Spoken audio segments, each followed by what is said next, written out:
mo pa ng candy na galing sa area namin? Ha?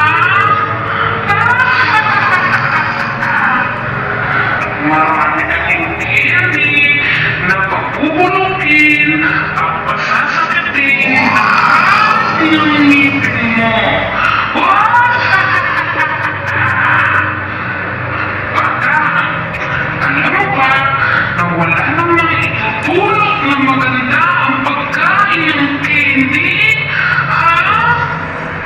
Sasakit at mabubulok lang ang ngipin mo dyan, bata.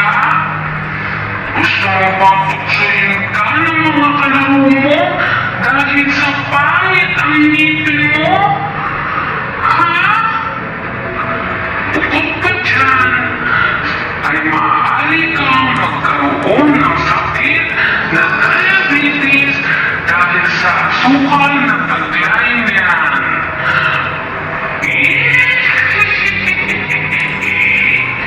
Sinasayang mo lang ang pera ng magulang mo dahil sa pagkain ng candies. Pakinggan mo lahat ng sinabi ko, bata, dahil kung hindi, ay makikita mo ako mamaya sa iyong tabi. Sa susunod na mabalik na